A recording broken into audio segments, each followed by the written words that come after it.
and a massive, massive disappointment. That really shook consumer confidence. And right here we have a few games made by, I think you'll know who they are, Activision. Activision were the first ever third-party publisher, and they made games on the Atari 2600. This kind of started the flood of the market. There were way too many games in 1983 on the Atari 2600, and there was just way too much competition, not enough user information. A child could go into a video game rental store and pick up Custer's Revenge, if any of you guys know what that game is. Yeah. And there was no rating system at the time. So that was fine. That was fantastic. Also you had a lot of other consoles coming out, like the Intellivision, the Fairchild Channel F. There's way too many consoles. Like we only have 3 consoles this generation. Back then we had like 8. So yeah, it all kind of fell apart, and you didn't do video gaming for about 2 years. No one wanted to fucking touch the subject. Until these guys came in. Yay, Nintendo. So it was called the Famicom in Japan. It released in 1983, if I'm correct, or 82. And it was really popular in Japan. And the president of Nintendo, Hiroshi Yamauchi, basically said to his then son-in-law, or he was about to get engaged to his wife, whatever, I want you to market for Nintendo in America. And the man was named Minoru Arakawa. He was what? What? No, that's bullshit. You can't do this to me. But he did, together with his friend Howard Ashman, who was their lawyer. They pretty much successfully marketed what's now called the Nintendo Entertainment System. By Christmas 1985, it was pretty much a cult phenomenon, and obviously a big reason is because of Super Mario Bros. Together by Shigeru Miyamoto. So this started the good days, the really good days. Here are a few Nintendo games and Master System games. The Sega Master System also came out this time, but it wasn't great, so I'm just gonna ignore it. Anyway, I know you can't really see it. That's really pissing me off now, because I planned this guessing game. We'd have to guess all the games. So if you can't even, I hate my life. This is DuckTales, I'm just gonna say it, because at this point, I couldn't do much worse. That's DuckTales for the NES, made by Capcom. It's amazing. The moon music is fucking unreal. That's Legend of Zelda. It's not, it's kind of obscure. Not really, it's not great either. This is Alex Kidd in Europeland, if I believe. That's on the Master System. That's one of the few games on the Master System that's actually really good. That's Metroid, widely known just because at the end Samus takes off her clothes and is a girl, and everyone's like, what? Yeah. This is a game I really love called Star Tropics for the NES. It's hard, it's really hard, but it's also really good. I highly recommend it. This is Castlevania. Castlevania is awesome, you know that. This is Mega Man. If you don't play Mega Man, get out. This is Wonder Boy, also for the Master System. This is Blaster Master, if I'm not mistaken. And, actually, I haven't played much of that. Any of you guys play that? No? God damn it. I'm speaking to the wrong crowd. This is Bionic Commando, which they recently remade. Don't play the remake. Please. It's... The Iron was his wife. Did anyone else notice that? The Iron was his wife. Was the... No thanks. What game is that? Bionic Commando, the PS3 game. That's Final Fantasy, the first one, made by Squaresoft. Yay. Final Fantasy Camera, by the way. And that's Dragon Quest, the first ever JRPG. And it began the whole, fanboys and all that. So this kind of was around the period of 1985 to about 1989. And the Master System wasn't doing too well. Nintendo were raking into cash. They were making loads of money. And then Sega said, hold on a minute now. We're gonna back this up a bit. So they came up with this little console, like we like to call the Mega Drive. The Americans like to call it Genesis. Please call it Mega Drive. We're not American. So I had Mega Drive growing up, so this is my console. This is so good. This was released in 1989. The first 2 years it didn't do very well until they bundled it with Sonic. And then it kind of took off. A tiny bit, yeah. And Sonic likes that.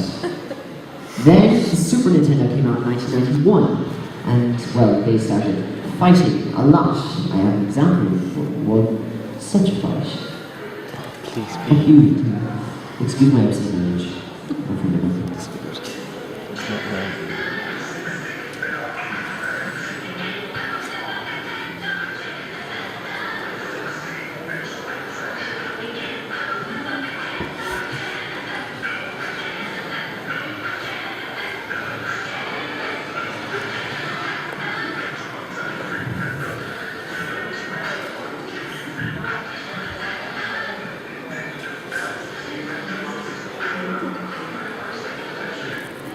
So yeah, they were trying to kind of be the cool kids in the block.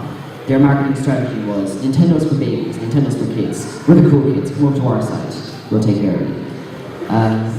So this was really good, especially for the market, because I think it was by 1992, Sega had 65% of the market share in video games, while Nintendo only had like the rest of it. And again, there was a few other consoles, kind of like I think the Neo Geo or the 3DO was out by then. That might have been later, but that was like a tiny 1%. We are the 1%. So that happened for a while. One particular thing that happened that really kind of shook the industry for a while was a game called Mortal Kombat came out. Again, this is in the time when no rating systems were in place. So Senator Joe Lieberman from America kind of went nuts, and they took Nintendo and Sega to court. And the result of that lawsuit was we now have the ESRB, which is our standard video game rating system, which is good. It actually is good because, again, Niall will tell you, but our cousins brought Mortal Kombat to us when we were kids. 5 years old, we were playing Mortal Kombat. That's why I'm playing. Fucked us up for life. That's why I'm very good. So yeah, at the same time, this is okay. We're around 1995 right now.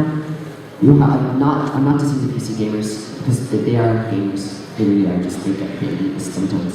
So. Two big things happened. One was a game called Doom came out from id Software, developed by John Carmack and Gian Romero, which wasn't the first-person shooter, okay? But it certainly was one of the ones that became really, really popular, and it kind of started the whole, let's go home, we're college students, we'll go home and play some Doom, or do some death matches. So that started the first-person shooter genre. And also, right here we have Ultima 7, made by Richard Garriott. This was kind of the start of those kind of Western RPG games like EverQuest. This kind of developed from the MUDs of the 80s. So you'd have things like EverQuest, like Baldur's Gate, Myst came out. So you had this kind of that kind of subculture of gaming for a while, which is really good because PC gaming is quite cool. So one thing that happened was. About all this time happening, people were wondering, okay, what's the new console generation? Because as much as we hate to admit it, video game history is all about what console generation is which. So what happened was Nintendo struck a deal with Sony to make a CD add-on for the Super Nintendo. They debuted this at one conference, and literally a week later they were told, oh, by the way, we're pulling the project. Yeah, Sony were kind of pissed. So Sony decided to say, let's take revenge on Nintendo by making our own console. I think you know what I'm talking about. So this generation, I'm sure, is very familiar to you. PlayStation, Nintendo 64, and the Sega Saturn. PlayStation was made by Kazuhiro Harada or something like that. It definitely has something. That was released in Japan very early. It was 1994. It didn't come to here for a while. But yeah, that was really good. Also, on the whole Sony and Nintendo thing, Nintendo decided to go with another company for their CD thing, and that still didn't work out. But they did give rights to Philips to make their own console, the Philips CDI. Oh dear God, those Zelda games don't exist. So yeah, this is the console I grew up with. I was kind of old beside the Mega Drive, but yeah, this holds a lot of nostalgia for me. A lot of nostalgia for all y'all, I assume, as well. So that was, oh, look at that. Look, see, I wasn't joking about the whole image not found thing, which is really pissing me off this morning. So we have some other games here at the bottom that I did manage to bring out. This is Abe's Odyssey. Hello. This is Majora's Mask. Play Majora's Mask. Seriously. Seriously. This is Virtual Fighter.